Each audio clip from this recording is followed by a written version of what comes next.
Good evening students. आज का जो हमारा टॉपिक रहेगा वो एक पोएम ही है and the name of the poem is know then thyself which is written by Alexander pope.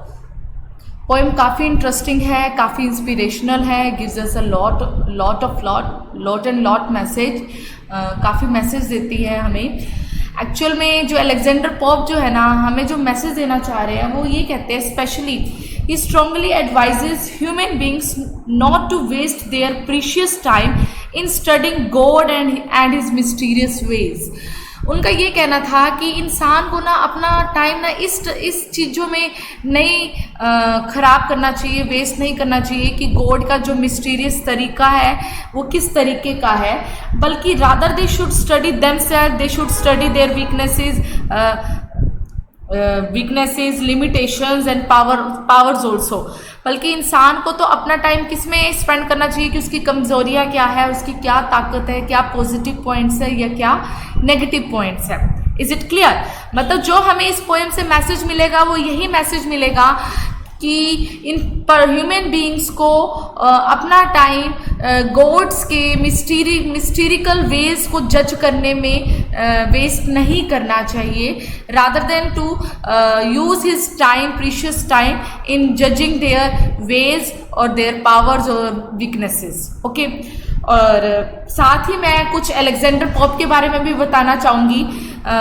Alexander Pope belongs to an 18th century, okay, 18th century से बिलोंग करते हैं ये। और जो साथ ही साथ और कौन सी एज से हैं, न्यू क्लासिकल एज में ये रहे हैं पोइट, न्यू क्लासिकल एज। और जो न्यू क्लासिकल एज थी ना, उसके अंदर मेनली मैसेज ही मैनकाइंड के लिए दिया गया था। और जो मैनकाइंड के लिए जो मैसेज दिया गया था वो यही मैसेज था कि एक इंसान को अपने आप को नोबल या ग्रेट या किंगली जज ना करे, बल्कि कहीं ना कहीं या गॉड्स के वेज को जज ना करे, बल्कि अपनी एक्टिविटीज़, अपनी वीकनेसेस, लिमिटेशंस, इन सब पर भी जज करे और अपने बिहेवियर को जज करे। इस तरीके से पोप ने इन सारे पॉइंट्स को एम्फेसिस देना चाहा था।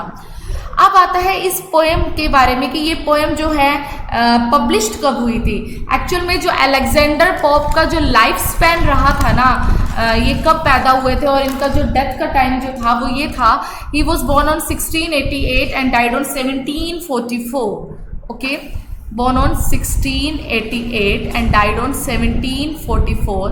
और ये जो पोएम पब्लिश्ड हुई थी, know then thyself, it was published on 1734।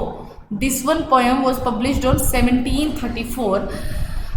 इस पोएम के बारे में जो एक्चुअल में इसका जो एस्टेब्लिशमेंट है ना, वो मैं थोड़ा सा आपको समझा देती हूँ। एक्चुअलिटी में अलेक्जेंडर पोप ने कुछ आर्टिकल्स लिखे थे। आर्टिकल्स के नाम थे एन एसे ऑन मैन या N essay on criticism.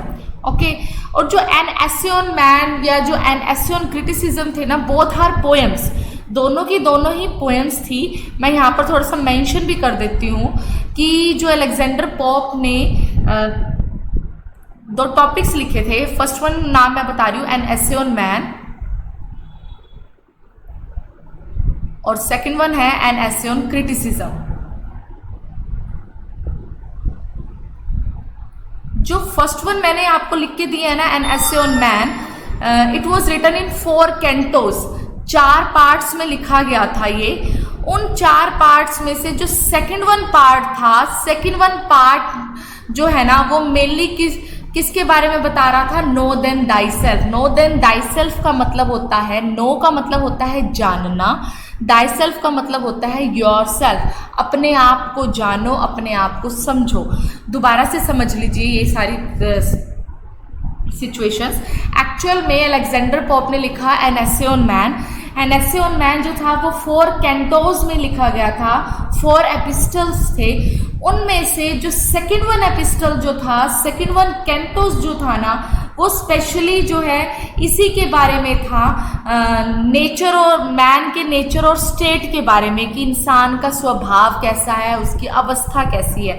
That means इस सब को समझने के लिए उन्होंने टाइटल दिया नो देन दाई सेल्फ, अपने आप को समझो। तो मतलब जो उन्होंने बुक लिखी थी ना, जो टॉपिक लिखा था एन एसे ऑन मैन, उसमें से पर्टिकुलर एक एक्सट्रैक्ट उठाया गया, एक पार्ट उठाया गया, एक हिस्सा उठाया गया और उसका नाम रख दिया गया नो देन दाई सेल्फ, जिनकी हम कुछ लाइंस जो है वो हम स्टडी करेंगे आज, ठीक है।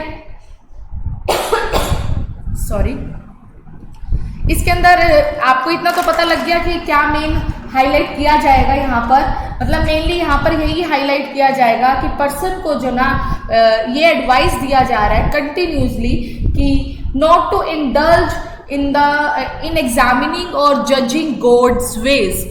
हमें इन सब कामों में इंडल्ज नहीं होना चाहिए, इन सब कामों में नहीं जुड़ना चाहिए कि हम भगवान के तौर तरीकों को जज करें या एग्जामिन करें। Is it clear? अब मैं लाइन टू लाइन एक्सप्लेनेशन आप सब स्टूडेंट्स को समझा देती हूँ। पोएम काफ़ी इजी है, काफ़ी अच्छा लगेगा। हम ह्यूमन बींग्स की आइडेंटिटी को, इमेज को, पिक्चर को बहुत अच्छे तरीके से अलेक्जेंडर पोप ने बताया और ये रियलिटी भी है। जो भी हम लाइन्स पढ़ेंगे एक्चुअलिटी में ह्यूमन बींग्स की जो आइडेंटिटी है ना वो इसी तरीके की ही है। ओके, तो जब कोई चीज एक्चुअलिटी और रियलिटी से रिलेट करके हम रीडर्स को समझाई जाती है ना, that will be very easy to understand the topic. Okay, topic बहुत आसान हो जाता है हम सब स्टूडेंट्स के लिए या रीडर्स के लिए उसको समझना। ओके, यस, आपकी जो फर्स्ट लाइन है, फर्स्ट लाइन आ रही है know then thyself. Know का मतलब होता है जानना, पहचानो, जानो। Then thyself, thyself का मतलब होता है योर सेल्फ, अपने आप को जानो, अपने आप को समझो। Presume not God to scan. Presume का मतलब होता है इन्वेस्टिगेट करना, समझना, इस चीज के लिए कोशिश करना। किस चीज के लिए? नॉट गॉड टू स्कैन, कि हम गॉड को स्कैन ना करें, गॉड के तौर तरीकों को, मिस्टीरिकल वेज को हम स्कैन ना करें, जज ना करें। ओके, फर्स्ट लाइन समझ में आ रही है आपको? प्रिज्यूम होता है एक तरह से मानकर चलना। क्या मानकर चलना? नॉट गॉड टू स्कैन, कि हमने भगवान के मिस्टीरिकल वेज को स्कैन करना है, इन्वेस्टिगेट करना है, जज करना है। The proper study of Mankind, जो बल्कि असल में जो अध्ययन है हम मानवता का, वो क्या है? इज मैन, हम ह्यूमन बींग्स ही हैं। हम अपनी जो लाइफ जो है ना मोस्टली इसी चीज़ में खर्च कर देते हैं, बिता देते हैं कि मेरे साथ इस तरीके से हुआ या उस पर्सन ने इस तरीके से मेरे साथ बिहेव किया, रादर देन, और हमें करना क्या चाहिए। और इसी वजह से हमें कंप्लेंट्स भी रहती हैं गॉड से भी और अपने रिलेटिव से भी। तो यहाँ पर यही कहा गया है अलेक्जेंडर पोप ने कि जो एक ह्यूमन बीइंग ने जो स्टडी करनी है ना, अपनी लाइफ जो उसने प्रीशियस लाइफ का जो प्रीशियस टाइम उसे जो देना है वो किसको देना है? एक ह्यूमन बीइंग को समझने में ही देना चाहिए या अपने खुद के नेचर को समझने में ही देना चाहिए। प्लेस्ड ऑन दिस, अब यहाँ पर क्या बात की गई? प्लेस्ड जगह है किसकी? हम इंसान की बताया गया है कि हम जो ह्यूमन बीइंग्स जो हैं हमारी पोजीशन कहाँ है? On this isthmus of a middle state. अब मैं इस्थमस का मतलब समझा देती हूँ, आप एक सेकेंड इस्थमस समझाती हूँ। सबसे पहले तो मैं आपको ये देखिए, जैसे कि एक लाइन है, इस्थमस एक नैरो स्ट्रिप्स को बोला जाता है और ये इस्थमस यूज होता है कि यहाँ पर भी वाटर बॉडीज होती है, यहाँ पे भी वाटर बॉडीज पानी होता है और ये नैरो स्ट्रिप्स ऑफ लैंड होती है। एक तरह से धरती का, जमीन का थोड़ा सा पतली सी एक लाइन सी होती है और दोनों तरफ पानी होता है। अब यही सेम सिचुएशन एक पर्सन की बताई गई है कि जो ह्यूमन बीइंग है ना, प्लेस्ड ऑन दिस इस्थमस, इस इस्थमस पर प्लेस्ड है एक इंसान, ह्यूमन बीइंग जो है इस इस्थमस पर प्लेस्ड है, ऑफ अ मिडल स्टेट, बीच में है और वो नहीं समझ पा रहा। यहाँ पे वाटर बॉडीज का मतलब ये है कि वो नहीं समझ पा रहा कि वो अपने आप को एज अ गॉड आइडेंटिफाई करे या एज अ बीस्ट या जानवर, एनिमल। बीस्ट का मतलब होता है एनिमल। किस तरीके से अपने आप को आइडेंटिफाई करें, मतलब मीन्स ह्यूमन बीइंग्स की जो पोजीशन है it is very confusing, middle state में है वो, he is not able to understand I am a good one और a bad one, I am a god और अ बीस्ट, वो समझ नहीं पाता, वो बीच मझधार में है एक तरह से human being. A being darkly wise and rudely great. अब बीइंग डार्कली वाइज का मतलब यहाँ पे क्या आया, बीइंग का मतलब यहाँ पर ये है लिविंग फॉर्म। पहले तो मैं बीइंग का मतलब बता देती हूँ, मतलब लिविंग फॉर्म के लिए यूज किया गया है, ह्यूमन बीइंग के लिए यूज किया गया है कि वो किस तरीके से है, डार्कली वाइज, कि वो इंटेलिजेंट है, बट वो इस तरीके का इंटेलिजेंट है कि वो कहीं ना कहीं डार्कली है, दैट मीन्स अज्ञानताओं से भी वो भरा हुआ है। डार्कली वाइज का मतलब क्या है, no doubt he is wise but still ignorant of God and universe. ठीक है, एक ह्यूमन बीइंग बहुत बुद्धिमान है, पर फिर भी वो भगवान के तौर तरीकों को, मिस्टीरिकल बातों को, ब्रह्मांड को वो समझ नहीं पाया है, तभी उसको क्या कहा गया है, darkly wise. Okay, darkly wise का मैं दोबारा से मतलब समझा देती हूँ, आप सब स्टूडेंट्स ध्यान से समझना। वाइज का मतलब होता है इंटेलिजेंट, बुद्धिमान। डार्कलिंग वाइज का मतलब क्या हुआ कि human being is very very wise, very very very very intelligent person, but still he is ignorant, he is not able to understand God और यूनिवर्स, वो नहीं समझ पाता। एंड रूडली ग्रेट, बहुत महान है पर्सन, बहुत ज्यादा महान है, ही इज ग्रेट, बट फिर भी उसके अंदर इतना प्राइड है, इतना घमंड है कि वो रूडली बिहेव करता है। But in his pride he behaves rudely with others, बड़ा ही उग्र बर्ताव करता है दूसरे इंसान के साथ। नो डाउट वो महान है, उसको अच्छी अचीवमेंट मिल गई है, पर कहते हैं ना कुर्सी की जो शान होती है, अगर कोई पर्सन जो है एक हाई पोजीशन गेन कर लेता है तो वो ग्रेट तो बन गया, बट उसे खुद को ही नहीं पता होता कि उसका जो बिहेवियर है दूसरे पर्सन के साथ वो कब रूडली हो जाता है। तो ये भी बड़ा ही कायोटिक सी सिचुएशन है, वो कंफ्यूजिंग सी सिचुएशन है एक ह्यूमन बीइंग के लिए। With too much knowledge for the sceptic side, with too much weakness for the stoics pride. अब मैं पहले तो ये दोनों का मतलब बताना चाहूंगी। स्केप्टिक का मतलब होता है संशयवादी, a person who always remains in a doubt. Okay, skeptic का मतलब क्या होता है, doubtful, doubtful। और नेक्स्ट वर्ड कौन सा आ रहा है हमारा, स्टोइक्स। स्टोइक्स का मतलब ये होता है, आपने अपनी लाइफ में कई ऐसे पर्सन देखे होंगे कि उनकी लाइफ में कोई आ रहा है या कोई जा रहा है, उनको कोई फर्क ही नहीं पड़ता, ना तो किसी पर्सन के आने की उनको खुशी है, ना किसी से बिछड़ने का उनको गम है। That means they are very stoic, बड़े इनडिफरेंट पर्सन्स होते हैं वो, उनको इन सब चीज़ों का फर्क नहीं पड़ता। तो यहाँ पर यही बात ह्यूमन बीइंग के लिए यूज की गई है कि with too much knowledge for the sceptic side, कि पर्सन बहुत ज़्यादा इंटेलिजेंट है, he has a lot of knowledge, but still he always remains in a doubtful situation, फिर भी वो हमेशा डाउट में रहता है। And with too much weakness for the stoics pride, कि उसको इस चीज का कहीं ना कहीं प्राइड होता है, घमंड होता है कि वो एक स्टोइक है, मतलब उसको कोई फर्क नहीं पड़ता किसी पर्सन के आने का, बट स्टिल उसके अंदर कहीं ना कहीं बहुत सारी क्या है, इस प्राइड के साथ साथ, इस गर्व के साथ साथ उसमें कई ज्यादा कमजोरियां भी हैं, वीकनेसेस भी हैं।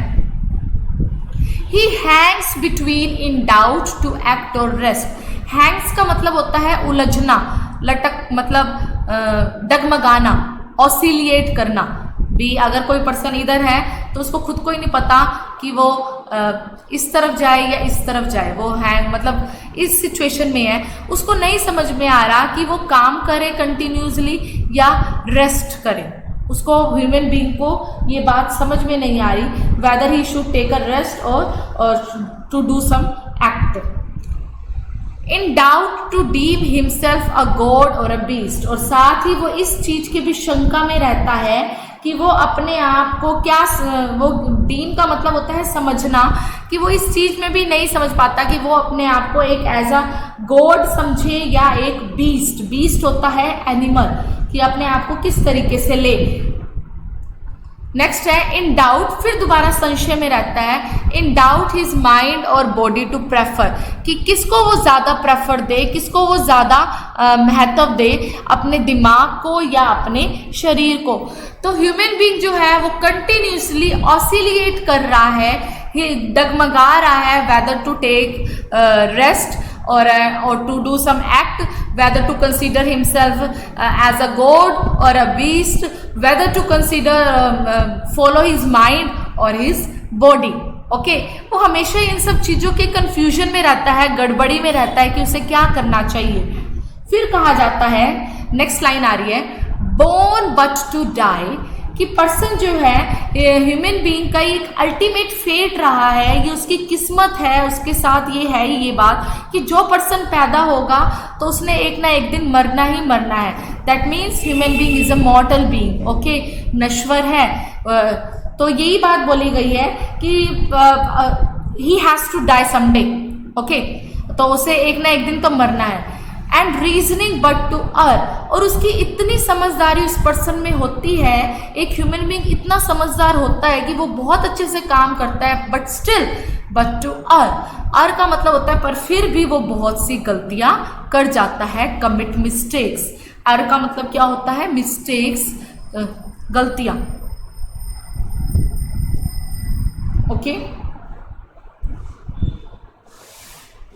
तो यहाँ पर हम ये कह सकते हैं कि अगर उन्होंने ये कहा reasoning but to that means he is very habitual to using his reasoning power, वो बड़ा ही इस तरीके का आदी हो चुका है कि वो अपनी समझदारी को इस्तेमाल करे, यूज करे, but still he is prone to commit mistakes, पर फिर भी वो कहीं ना कहीं इस चीज के शिकार हो जाता है और उससे गलतियां हो जाती हैं। यहाँ पर नेक्स्ट आता है, alike in ignorance his reason such whether he thinks too little or too much।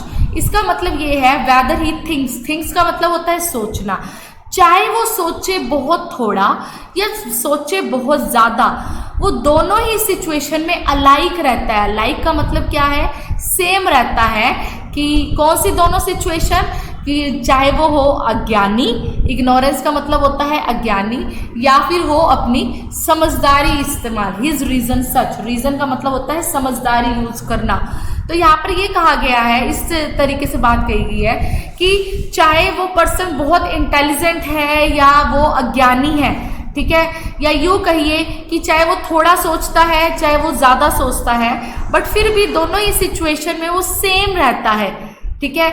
मतलब कहीं पर तो वो बहुत ज़्यादा रीजनिंग पावर लगती है कि हाँ वो पर्सन बहुत ज़्यादा इंटेलिजेंट है, और कई बार ऐसा लगता है ही is very ignorant being, ignorant है वो पर्सन, उसको इतना पता नहीं है, मूर्ख भी कहा गया है यहाँ पर एक ह्यूमन बीइंग को। तो वो हमेशा जो है इस चीज में ऑसिलेट कर रहा है, इस चीज में डाउट में रहता है, उसको नहीं समझ में आता है यहाँ पर कि उसको क्या करना चाहिए, ठीक है। चाहे वो ज़्यादा सोचे चाहे वो कम सोचे, वो इस चीज़ में दोनों ही सिचुएशन में वो सेम ही रहता है, अपने इंटेलेक्ट को नहीं समझ पाता और कंफ्यूजिंग सिचुएशन में ही वो पर्सन रहता है। नेक्स्ट, कायोस। कायोस का मतलब होता है गड़बड़, उलझन। कायोस का मतलब होता है गड़बड़। Chaos of thought and passion all confused. Human beings पे ना परमानेंटली विचारों और पैशन का, समझदारी का ना एक उलझन सी चलती रहती है, वो कंफ्यूज सा रहता है, एक डिस्टर्बेंस सी चलती है। स्टिल बाय हिमसेल्फ अब्यूज्ड और डिसअब्यूज्ड, और फिर भी, और ये भी बात सही है कि स्टिल बाय, इतनी उलझन चलने के बाद भी कई बार तो वो कोई काम बहुत सही कर जाता है और कई बार बहुत गलत कर जाता है। अब्यूज्ड और डिसअब्यूज्ड का मतलब ये है कि कई अब्यूजिंग होता है किसी को डांट लगाना, कोई गाली गलौज करना, ठीक है। तो मतलब इतनी उलझन होने के बाद जो है ना, तो कई बार तो उससे इतने गलत काम हो जाते हैं कि वो अपने आप को अब्यूज्ड हो जाता है, उसको गाली गलौज बहुत ज़्यादा मिलती है। और कई बार इतने थॉट्स की कंफ्यूजन के बीच में बाई चांस उससे काम सही भी हो जाता है और वो बच निकलता है, और क्या हो जाता है, डिसअब्यूज्ड हो जाता है, इन सब से बच निकलता है, इन गाली गलौज से। नेक्स्ट लाइन है, created half to rise and half to fall, कि जो एक ह्यूमन बीइंग जो है ना, उसे इस तरीके से बनाया गया है कि वो ना तो कंप्लीटली बिल्कुल डाउन है, बिल्कुल फुलिश पर्सन है, और ना ही एकदम से इंटेलिजेंट पर्सन है। दैट मीन्स एक जो ह्यूमन बीइंग है ना, उसको भगवान ने इस तरीके से बनाया है कि क्रिएटेड हाफ टू राइज, ठीक है। मतलब कई बार तो वो इतने अच्छे काम कर जाता है कि वो बहुत महान बन जाता है और ग्रेट बन जाता है, और कई बार इतनी मिस्टेक्स कर जाता है कि उसे ही नहीं पता होता कि उसने इतनी मिस्टेक कर दी है, और उसका डाउनफॉल हो जाता है, वो बिल्कुल ही नीचे ही गिर जाता है। ओके, तो इस तरीके से ह्यूमन बीइंग की सिचुएशन जो है ना, बड़ी लॉट ऑफ मिक्सचर्स है, इसमें काफ़ी चीज़ों का मिक्सचर्स है। क्या मिक्सचर्स है देखिएगा next. Great lord of all things, ना जाने कितनी ही चीज़ों का वो ग्रेट लॉर्ड है, मालिक है वो, ठीक है, बहुत किंगली पर्सन है। येट फिर भी अ प्रे टू ऑल, पर फिर भी वो कहीं ना कहीं इन सब चीज़ों का क्या हो जाता है, शिकार हो जाता है। मतलब वो इस चीज़ का विक्टिम भी बन जाता है, चपेट में भी आ जाता है। तो मैं कह सकती हूँ, no doubt human being is a great lord of things as he as a master material things. क्यों ग्रेट लॉर्ड है? क्योंकि जितनी भी मटेरियल थिंग्स बनी हैं, चाहे मटेरियलिस्टिक थिंग्स कौन सी हुई आज के टाइम में भी, हमने अपने कंफर्ट जोन के लिए एसी, बाइक, कार, ये सब कुछ बनाया, वो ग्रेट लॉर्ड है इन सब चीज़ों का, बहुत बड़ा मालिक है। बट फिर भी yet he is vulnerable to fall prey to these things, पर फिर भी इन सब चीज़ों की वो चपेट में आ जाता है, और जो भी उसने वो चीज़ें बनाई हैं। ओके, लास्ट 2 लाइन्स बता रही हूँ। सोल जज of truth in endless error heard, कि जो ह्यूमन बीइंग है ना, वो अकेला इंसान है किस चीज़ का, सोल जज। सोल का मतलब होता है अकेला, जज का मतलब जजमेंट करना, कि ऑफ ट्रुथ, कि ह्यूमन बीइंग ही एक ऐसा है जिसने एस्टेब्लिश किया है एक ऐसे स्टैंडर्ड को कि मॉरल वैल्यूज क्या होनी चाहिए। सोल जज ऑफ ट्रुथ, ट्रुथ का मतलब क्या है, मॉरल वैल्यूज। एक तरह से ट्रुथ का मतलब क्या है, सच्चाई होता है। तो यहाँ पर मैं ट्रुथ को लूंगी एक तरह से जो हमारे नैतिक मूल्य हैं, कि ह्यूमन बीइंग ही था जिसने मॉरल वैल्यूज जज किए कि हमें सुबह उठकर सब बड़ों के पैर छूने चाहिए, हमें सच और झूठ का, सच का साथ देना चाहिए, झूठ का नहीं देना चाहिए, झूठ नहीं बोलना चाहिए। तो इन सब का जजमेंट किया उसने, स्टैंडर्ड एस्टेब्लिश किया मॉरल वैल्यूज का, ताकि ह्यूमन बीइंग्स के बिहेवियर को कंट्रोल कर किया जा सके, सोसाइटी को सही ढंग से वो प्रोसीड कर सके हमारा समाज। बट फिर भी इन एंडलेस एरर हर्ड, पर फिर भी उससे बहुत सी गलतियां होगी, बहुत से मिस्टेक्स भी हुए, तभी लास्ट में कहा जाता है ह्यूमन बीइंग के लिए ही इज, मतलब ग्लोरी भी है, द ग्लोरी होता है शान। ह्यूमन बीइंग क्या है, एक शान है। अब शान को क्यों है, क्योंकि उसी ने तो सोसाइटी के स्टैंडर्ड को मेंटेन किया कि सोसाइटी की मॉरल वैल्यूज क्या हो, ट्रुथ का जजमेंट किस तरीके से किया जाए ताकि हमारी सोसाइटी प्रोसीड कर पाए। पर फिर भी वो एक तरह से मजाक बन गया। जस्ट का मतलब क्या होता है, मजाक बन गया, ठीक है। और मजाक कैसे बन गया कि वो ग्लोरियस क्रिएचर है, ह्यूमन बीइंग्स बड़ा ही अच्छा सृष्टि है, क्या कहते हैं, प्राणी है भगवान की, बट फिर भी वो कुछ ऐसे फनी एक्ट्स कर देते हैं। मजाक इसलिए बन गया क्योंकि वो गलतियां भी कर देता है, जैसे कि ऊपर की लाइन में दिया भी हुआ है, इन एंडलेस एरर हर्ड। तो मीन्स दोबारा से बताती हूँ, जब पोएट ने बोला सोल जज ऑफ ट्रुथ है, तो that means he is the glory of our country. Okay, और जब नेक्स्ट उसने लाइन बोली इन एंडलेस एरर हर्ड, तो गलतियां करता है, तो that means he is just for our country, भी मजाक भी बन गया हमारी कंट्री के लिए। बट लास्ट में क्या बोला, ही is the riddle of the world. Riddle का मतलब क्या है कि वो पहेली है। ह्यूमन बीइंग क्या है, हमारे पूरे संसार के लिए एक पहेली है। क्यों पहेली है, आपने अभी ऊपर पढ़ा भी 4 to 5 लाइन्स में बार बार आ रहा था कि वो अपने आप को जज नहीं कर पा रहा था कि वो रेस्ट करे या एक्ट करे, गॉड है या बीस्ट है, उसे अपने माइंड को प्रेफरेंस देनी चाहिए या बॉडी को प्रेफरेंस देनी चाहिए। इस तरीके से वो एक ऐसी पहेली है जिसको प्रिडिक्ट नहीं कर पा रहे हम, भविष्यवाणी नहीं कर पा रहे, सॉल्व नहीं कर पा रहे एक तरह से। ओके, रिडल किस लिए कहा गया, रिडल इसलिए कहा गया कि we are not able to solve their behavior as well as he is always remain in a unpredictable conditions, ऐसी कंडीशन में रहता है जिसको हम प्रिडिक्ट नहीं कर पाते। हमें खुद को ही नहीं पता होता कि ह्यूमन बीइंग अब कैसा बिहेवियर करने वाला है, उसका नेचर क्या है। एक मोमेंट में हम किसी पर्सन के बिहेवियर को जज कर जाते हैं, पर दूसरे ही पॉइंट में हम वहां पर गलत भी हो जाते हैं। तो वही चीज बोली गई है कि इतनी समझ है ह्यूमन बीइंग में कि उसने कुछ स्टैंडर्ड्स मेंटेन किए। एक तरह से आप कह सकते हैं कि इस वक्त हमारे जो कंट्री में जो सिचुएशन चल रही है या पूरे वर्ल्ड में जो सिचुएशन चल रही है, पेंडेमिक चल रहा है कोरोना वायरस का, तो ये चीज आ रही है कि अगर मैं अपने ही कंट्री की बात करूं तो मिस्टर मोदी जी ने, हमारे प्राइम मिनिस्टर जी ने बहुत ऐसे टास्क किए, इतने अच्छे अच्छे उन्होंने टास्क किए कि मैं कह सकती हूँ he is the glory of our nation. Okay, but still कुछ ऐसे मिस्टेक्स भी हो गई। अगर वेरी फर्स्ट अगर कुछ बोल्ड स्टेप्स ले लिए जाते तो वो एक तरह से तो कह सकते हैं कि वो एरर्स ना होते, मिस्टेक्स ना होती, तो वो मजाक भी ना बनता, जस्ट भी ना बनता। बट फिर भी कहीं ना कहीं वो रिडल भी है, पहेली भी है, हम प्रिडिक्ट नहीं कर पा रहे, अनप्रिडिक्टेबल सिचुएशन है इवन देन ह्यूमन बीइंग की भी, कि आगे क्या होगा या उसका बिहेवियर कैसा होगा। ओके, आई होप आपको ये सारी पोएम समझ में आ गई होगी। काफ़ी अच्छी पोएम है हमारे ह्यूमन बीइंग की, हमारे इंसान की जो नेचर है और हमारी जो पर्सनालिटी है उसको ही कहीं ना कहीं देखने का हमें एक व्यू देती है, नज़रिया देती है। तो अच्छी है पोएम, पढ़कर काफ़ी अच्छा लगता है। अगर कुछ डाउट्स रहेंगे वो क्लियर हो जाएंगे धीरे धीरे। आप इसको 2 to 3 टाइम्स पढ़िए, आपको अच्छे से समझ में आएगा। Okay students, thank you, thanks a lot.